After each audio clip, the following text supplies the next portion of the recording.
Bonjour à tous. Bonjour à tous. Alors on revient vers vous avec une petite vidéo. Nous voilà rentrés à Lyon déjà. C'est vrai. Ouais. Et puis on voulait vous parler de la situation actuelle. Parce que véritablement elle appelle au changement.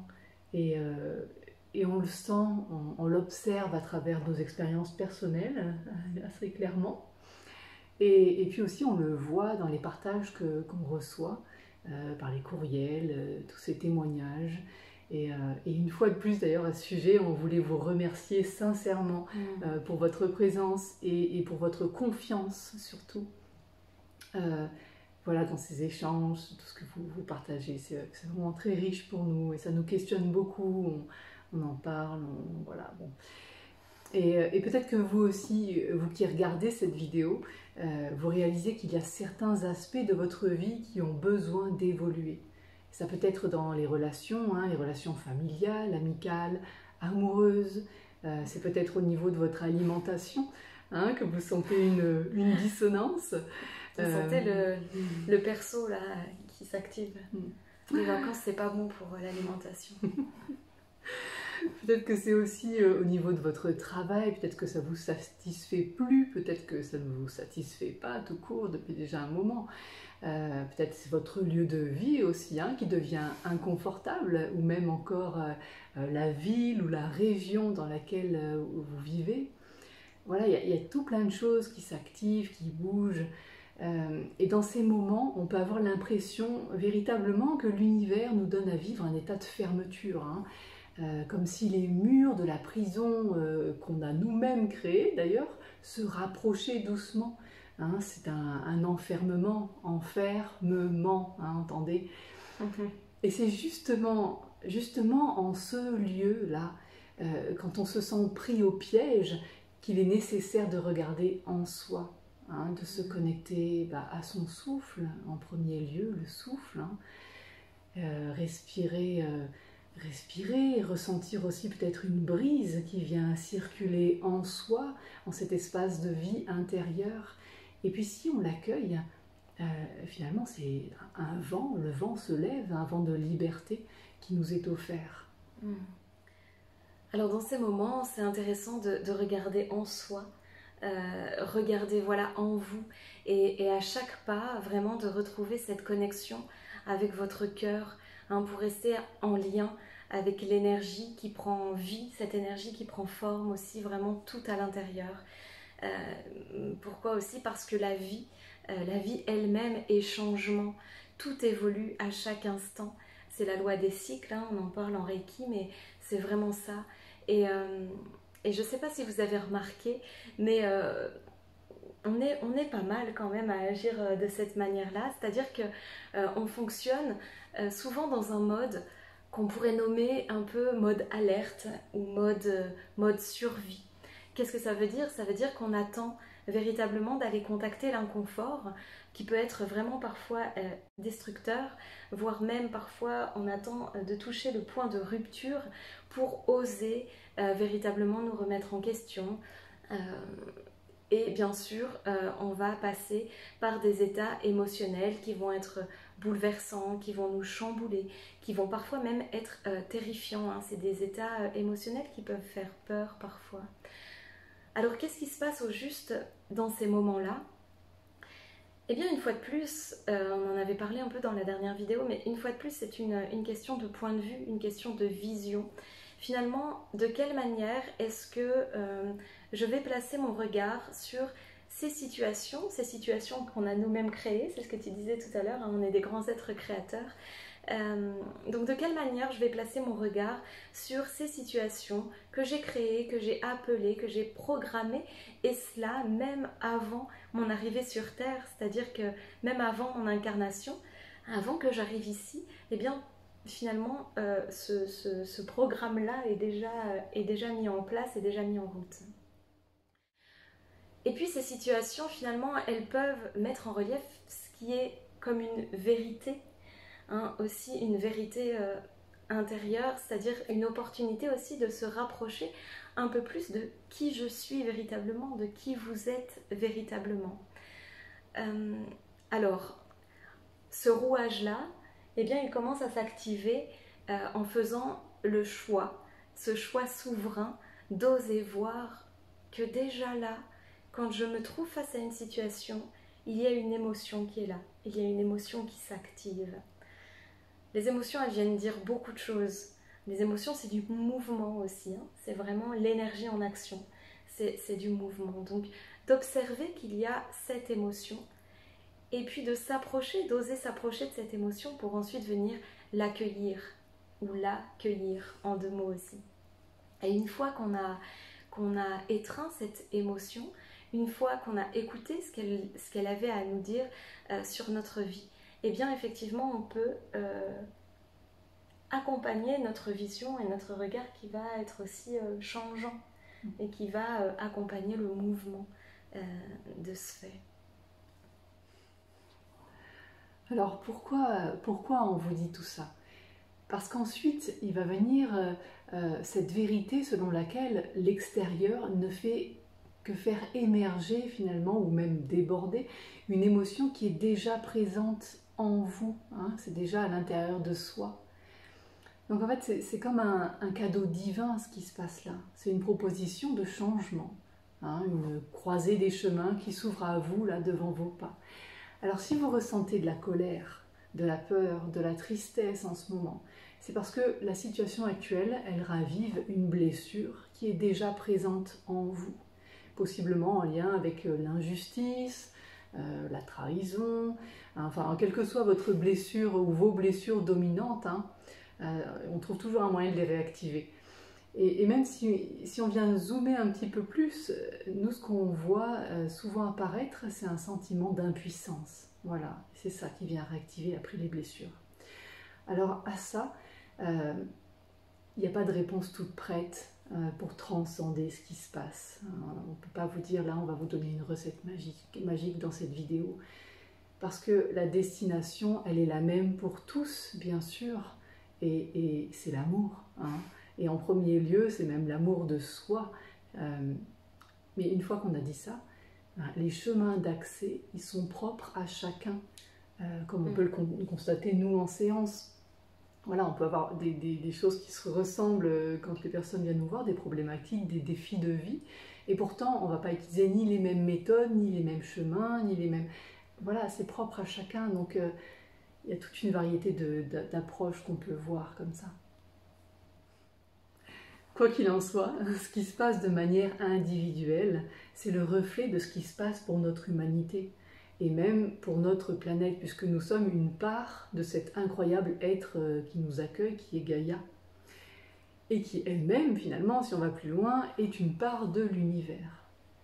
Et ainsi de suite, on peut aller encore plus loin. Et si on revient à amener ça pour nous, hein, en tant qu'être humain, eh bien pour nous, ce qui nous compose, ce sont toutes ces bactéries ou cellules, on a les deux, hein. Mais les cellules étaient des anciennes bactéries, enfin bon bref. Et chacune est pourvue d'une conscience, hein. Chaque cellule est pourvue d'une conscience propre, et elle a conscience de sa mission, elle a même conscience de la mission globale de l'organe dans lequel elle est. Et l'organe lui-même a conscience de sa mission commune pour le système pour lequel il travaille. Et les différents systèmes de notre corps, tous ensemble, ont la conscience à leur tour de leur mission globale pour le bon fonctionnement de notre corps. Vous voyez, c'est le même principe. On retrouve dans le tout petit, dans l'immensément petit, ce qu'on retrouve dans les fonctionnements l'immensément grand. C'est toujours pareil, hein, le microcosme et le macrocosme. Bref, retenons une chose, c'est que Gaïa, elle évolue énergétiquement, mais ça je pense que vous le voyez, on le voit partout. On parle des ondes, on parle de plein de choses qui sont assez importantes en ce moment. Et elle aussi, eh ben, elle est changement, comme toute présence en ce monde, hein. Donc voilà comment nous, êtres humains, nous sommes invités à surfer sur cette série d'ondes transformatrices qu'elle nous envoie. Mais alors qui plus est, on traverse en plus une année 5 en numérologie. Alors moi qui suis très bonne en maths, 2 plus 0 plus 2 plus 1, donc ça fait bien 5, ça va, on est là. Et en fait cette année 5, c'est vraiment l'année type du changement. C'est aussi une année qu'on pourrait qualifier d'année pivot. Alors on va pas faire de jeu de mots avec Bernard, si tu veux. Aucun lien avec Aucun Bernard, lien. non. Et en fait, on va vous dire un secret qui n'en est pas vraiment un. Ce qui est difficile, ce qui est éprouvant, en vérité, c'est toute cette énergie que l'on met à résister. Hein, c'est toujours cette lutte au changement. Ça, c'est épuisant, c'est éreintant. Et puis, vous voyez, c'est un peu comme l'image du lâcher-prise. Nous, le lâcher-prise, c'est un mot qu'on n'aime pas. Parce que, alors moi, ça me rappelle un très mauvais souvenir déjà. Et parce que c'est beaucoup plus évident de parler de laisser être. Hein, le lâcher-prise, imaginez quand une personne retient fortement dans ses mains une corde et que cette corde est tirée aussi à l'opposé et que vous maintenez et que les mains ça tiraille, ça chauffe, ça brûle la peau et au final, qu'est-ce qui se passe? Eh bien, ça lâche parce que la fatigue fait lâcher, etc. Mais voyez toute l'énergie qui a été mise en action pour maintenir cette corde et on se rend compte au final que quand on lâche, eh bien, il y a comme une véritable libération. Alors moi, j'ai vécu ça en haut d'une roche, hein, pour les personnes qui sont venues en séance avec nous, vous connaissez l'anecdote. Mais voilà, d'être resté un petit peu bloqué en haut d'une falaise en escalade, le lâcher-prise, j'ai bien connu. Et je sais à quel point le mot lâcher-prise peut faire extrêmement peur. Ça, c'était une petite parenthèse. En tout cas, soyez vraiment à l'écoute de vos besoins. Et peut-être que le changement, effectivement, peut commencer par ça, hein, tout simplement, d'être à l'écoute de ce qui est là, de ce qui bouge en vous, de cette énergie en mouvement, de cette émotion. Tout ça, c'est vraiment beaucoup déjà. Alors évidemment, ce qu'on a envie de vous dire, c'est prenez soin de vous, hein, prenez soin de vous véritablement dans cette écoute précieuse. Écoutez vos besoins. Peut-être que dans ces moments un peu bouleversants, c'est des besoins de solitude qui se présentent, des besoins d'introspection. Eh bien, vous avez le droit de répondre à ces besoins-là et vous pouvez lâcher toute la culpabilité que ça peut engendrer. Car effectivement, comme on le dit souvent, mais être une belle présence pour l'autre, parce que souvent vous êtes des âmes extrêmement généreuses et vous avez envie, on le sait, on le voit en séance, dans les partages que vous nous faites aussi, vous avez envie d'être et de donner beaucoup à l'autre.